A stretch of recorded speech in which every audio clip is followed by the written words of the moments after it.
வணக்கம். இலங்கை செய்திகளுடன் நான் ரோஷன். விரிவான செய்திகளுக்கு முன் தலைப்புச் செய்திகள். பிரதமர் கலாநிதி ஹரணி அமரசூரியவினால் 2025ஆம் ஆண்டுக்கான வரவு செலவு திட்ட ஒதுக்கீட்டு சட்டம் மூலம் நாடாளுமன்றத்தில் சமர்ப்பிப்பு. வரவு செலவு திட்டத்தில் அரசு ஊழியர்களின் சம்பளத்தில் அதிகரிப்பு ஏற்படும் என தொழில் பிரதி அமைச்சர் அறிவிப்பு. வாக்குறுதிகளை நிறைவேற்ற முடியாது என மக்களுக்கு உண்மையை கூறுங்கள் என்று நாடாளுமன்ற உறுப்பினர் திலித் ஜாவீர விமர்சனம். தனது பாராளுமன்ற உரிமைகள் மீறப்பட்டுள்ளமை தொடர்பாக நாடாளுமன்ற உறுப்பினர் ராமநாதன் அர்ஜுனா எடுத்துள்ள முடிவு. தொடர்வது விரிவான செய்திகள். பிரதமர் கலாநிதி ஹரணி அமரசூரியவினால் 2025ஆம் ஆண்டுக்கான வரவு செலவு திட்ட ஒதுக்கீட்டு சட்டம் மூலம் இன்று நாடாளுமன்றத்தில் சமர்ப்பிக்கப்பட்டுள்ளது. இந்த நிலையில் குறித்த சட்டமூலத்தின் இரண்டாம் வாசிப்பு பிப்ரவரி 17ஆம் தேதி நடைபெற உள்ளதன்படி இரண்டாவது வாசிப்பு மீதான விவாதம் பிப்ரவரி 18ஆம் தேதி முதல் பிப்ரவரி 25ஆம் தேதி வரை நடைபெறுகிறது. தொடர்ந்து இரண்டாம் வாசிப்பும் வாக்கெடுப்பும் 25ஆம் தேதி பிற்பகல் இடம்பெறவுள்ளதோடு பிப்ரவரி 27ஆம் தேதிக்கும் மார்ச் 21ஆம் தேதிக்கும் இடையில் குழுவின் சந்தர்ப்பம் அல்லது வரவு செலவு திட்டத்தின் மூன்றாம் வாசிப்பு மீதான விவாதம் நடத்தப்படுகின்றது. அதே நேரம் வரவு செலவு திட்டத்தின் மூன்றாம் வாசிப்பு மீதான வாக்கெடுப்பு மார்ச் 21ஆம் தேதி பிற்பகல் நடைபெறவுள்ளதாகவும் தெரிவிக்கப்படுகிறது. இதேவேளை உள்ளூராட்சி சபை தேர்தலை நடத்துவதற்கான புதிய வேட்புமனுக்களை கோருவது தொடர்பான உள்ளூராட்சி சபை தேர்தலின் விசேட ஏற்பாடுகள் சட்டமூலமும் இன்று நாடாளுமன்றத்தில் சமர்ப்பிக்கப்பட்டது. அரச நிர்வாக மாகாண சபைகள் மற்றும் உள்ளூராட்சி அமைச்சர் இந்த சட்டமூலத்தை இன்று சபையில் சமர்ப்பித்ததோடு நாளை வெள்ளிக்கிழமை சட்டமூலம் மீதான இரண்டாம் வாசிப்பு இடம்பெறுகிறது. இந்த சட்டமூலம் நிறைவேற்றப்படுவதன் ஊடாக உள்ளூராட்சி தேர்தலுக்கு புதிய வேட்புமனுக்களை கோருவதற்கு தேர்தல்கள் ஆணைக்குழுவுக்கு அதிகாரம் அளிக்கப்படும் என்பதும் குறிப்பிடத்தக்கது. எதிர்வரும் வரவு செலவு திட்டத்தில் அரசு ஊழியர்களின் சம்பளத்தில் அதிகரிப்பு ஏற்படும் என தொழில் பிரதி அமைச்சர் மஹிந்த ஜாசிங்க தெரிவித்தார். நாடாளுமன்ற உறுப்பினர் ரவி கருணாநாயக்க இன்று நாடாளுமன்றத்தில் எழுப்பிய கேள்வி ஒன்றுக்கு பதிலளித்த போது அவர் இவ்வாறு தெரிவித்திருந்தார். இது குறித்து மேலும் தெரிவித்த அவர் அரசு ஊழியர்களின் சம்பளத்தை அதிகரிப்பதில் சர்வதேச நாணய நிதியத்திற்கு இந்த ஆட்சேபனையும் இல்லை. அதே நேரம் 25,000 ரூபாய் சம்பள அதிகரிப்பு ஏற்படும் என்று கூற முடியாது.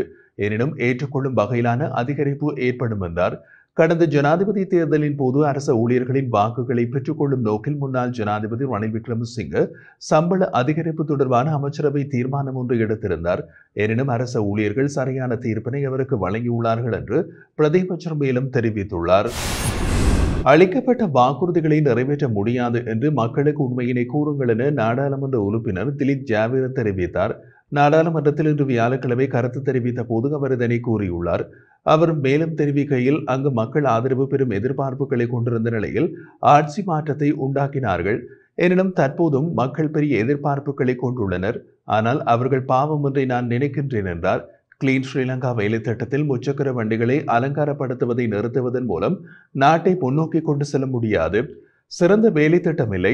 கிளீன் ஸ்ரீலங்கா என்று கூறி முச்சக்கர வண்டிகளின் பாகங்களை அகற்ற மாத்திரமே இந்த அரசாங்கத்தால் முடியும். இந்த நிலையில் வரவு செலவு திட்ட அறிக்கை தொடர்பாக நன்கு அறிந்திருந்தால் உங்களால் அளிக்கப்பட்ட வாக்குறுதிகளை நிறைவேற்ற முடியாது என்று உங்களுக்கு தெரியும்.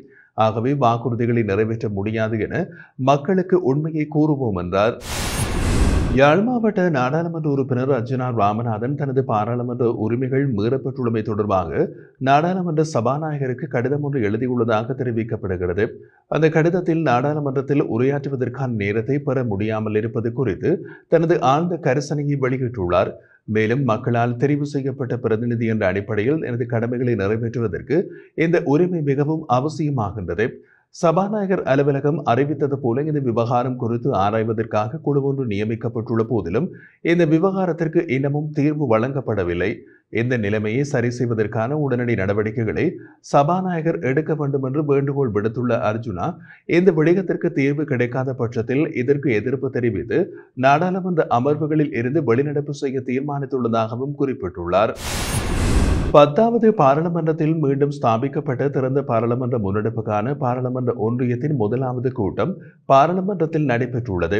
இந்த ஒன்றியத்தின் இணைத் தலைவர்களாக அமைச்சர் பேராசிரியர் கிருஷாந்த் அபேசேன மற்றும் பாராளுமன்ற உறுப்பினர் சாணக்கியன் ஆகியோர் தெரிவு செய்யப்பட்டுள்ளார்கள். இதன்போது ஒன்றியத்தின் இணைத் தலைவராக அமைச்சர் பேராசிரியர் கிருஷாந்த் அபேசேனவின் பெயரினை பாராளுமன்ற உறுப்பினர் வைத்தியகலாநிதி ஜனக சேனாரத்ன முன்மொழிந்ததோடு பாராளுமன்ற உறுப்பினர் சட்டத்தரணி பாக்கியஸ்ரீ ஹேரத் அதனை வழிமொழிந்திருந்தார். அதனைத் தொடர்ந்து பாராளுமன்ற உறுப்பினர் சாணக்கியனின் பெயரை எதிர்க்கட்சித் தலைவர் சஜித் பிரேமதாச முன்மொழிந்ததோடு அதனை பாராளுமன்ற உறுப்பினர் நளின் பண்டார வழிமொழிந்தார். அத்துடன் இந்த ஒன்றியத்தின் அமைப்பாளராக பாராளுமன்ற உறுப்பினர் ஜெகத் மனவர்ண தெரிவு செய்யப்பட்டதோடு பிரதி இணைத் தலைவர்களாக பாராளுமன்ற உறுப்பினர்களான சட்டத்தரணி சமுத்திராணி கிரியல்லே, சந்தன சூர்யாராஜி, எம் மரைக்கார் மற்றும் சட்டத்தரணி துஷாரி ஜெயசிங் ஆகியோர் தெரிவு செய்யப்பட்டனர். இங்கு உரையாற்றிய ஒன்றியத்தின் இணைத்தலைவர்கள் பாராளுமன்றத்தை பொதுமக்களுக்கு நெருக்கமடைய செய்வதற்கு இந்த ஒன்றியத்தின் மூலம் மேற்கொள்ளக்கூடிய அனைத்து நடவடிக்கைகளையும் மேற்கொள்ள எதிர்பார்ப்பதாகவும் தெரிவித்தனர். அதற்காக அனைவரது ஒத்துழைப்பு எதிர்பார்ப்பதாகவும் அவர்கள் தெரிவித்திருந்தமை குறிப்பிடத்தக்கது. வங்கி சேமிப்பு மற்றும் நிலையான வைப்பு மூலம் வாழ்க்கை நடத்தும் நடுத்தர மக்களின் பாதிக்கும் அரசியலை தேசிய மக்கள் சக்தி அரசாங்கம் மேற்கொள்வதாக ஸ்ரீலங்கா பொதுஜன பெரமுன கட்சியின் யாழ் மாவட்ட பிரதான அமைப்பாளர் கீதநாத் காசலிங்கம் குறிப்பிட்டார். 5% இருந்த பிடித்து வைத்தல் வரியினை 10% உயர்த்தப்பட்டமை குறித்து அவர் வெளியிட்டுள்ள அறிக்கை ஒன்றில் இவ்வாறு குறிப்பிடப்பட்டுள்ளது. குறித்த அறிக்கையில் தேசிய மக்கள் சக்தி அரசாங்கம் பிடித்து வைத்தல் வரியை அதிகரித்துள்ளமையை ரணிலின் அரசை விட மோசமான மக்களின் வயிற்றில் அடிக்கும் ஒரு செயல். ரணில் விக்ரமசிங்க ஆட்சியில் பிடித்து வைத்தல் வரி 5% இருந்த போது ஆர்ப்பாட்டம் நடத்திய தேசிய மக்கள் சக்தி இன்று ஆட்சிக்கு வந்து 10% உயர்த்தியது ஒரு நம்பிக்கை துரோகம். 1,50,000 வரை வரி இல்லை எனும் நிலையில் சேமிப்பு இருந்தும் நிலையான வைப்பிலிருந்தும் வாழ்க்கையினை நடத்தும் பல நடுத்தர வர்க்க மக்களின் வாழ்க்கையில் மண்ணள்ளி போடுவது முறையான்று கேள்வி எழுப்பியுள்ளமை குறிப்பிடத்தக்கது. பாதுகாப்பு படைகளின் பிரதானியாக இருந்த ஜெனரல் சவேந்திர சில்வா கடந்த டிசம்பர் 31 ஓய்வு பெற்றிருந்த நிலையில் அவரது அலுவலகம் உத்தியோகபூர்வமாக மூடப்பட்டுள்ளது. அதே நேரம் பாதுகாப்பு படைகளின் பிரதானி பதவியை முற்றாக ஒழிப்பதற்கு அரசாங்கம் தீர்மானித்திருக்கும் நிலையில் இதுவரை அந்த பதவிக்கு யாரும் நியமிக்கப்படவில்லை என்றும் குறிப்பிடப்படுகிறது. இந்த நிலையில் சவேந்திர சில்வா பாதுகாப்பு படைகளின் பிரதானியாக பணியாற்றிய காலத்தில் பயன்படுத்திய அலுவலகம் தற்போது மூடப்பட்டது. இதேவேளை அங்கு பணியாற்றிய அலுவலர்கள் மற்றும் சவேந்திர சில்வாவின் பாதுகாப்புக்கு இணைக்கப்பட்டிருந்த இராணுவத்தினர் ஆகியோர் தற்போது அவரவர் பணியாற்றும் சொந்த இராணுவ ரெஜிமெண்ட்களுக்கு மீள திருப்பி அனுப்பப்பட்டுள்ளார்கள். வாகன இறக்குமதிக்கான தற்போதைய வரிவரம்புகள் மாற்றப்பட்டால் சந்தையில் வாகனங்களின் விற்பனை விலைகளும் பாதிக்கப்படும் என்று வாகன இறக்குமதியாளர்கள் தெரிவிக்கின்றனர். வாகன இறக்குமதியாளர்களின் சங்கம் தற்போதுள்ள வரி விகிதங்கள் கீழ் வாகன இறக்குமதி மீண்டும் தொடங்கியவுடன் மதிப்பிடப்பட்ட விலைகளை கணக்கிட முடியும் என்று தெரிவிக்கின்றது. இருப்பினும் அரசாங்கம் வரி விகிதங்களை அதிகரித்தால் வாகன விலைகளும் தானாகவே உயரும் என்றும் வரி விகிதங்களை குறைப்பது விலைகளை குறைக்க வழிவகுக்கும் என்றும் அவர்கள் குறிப்பிட்டனர்.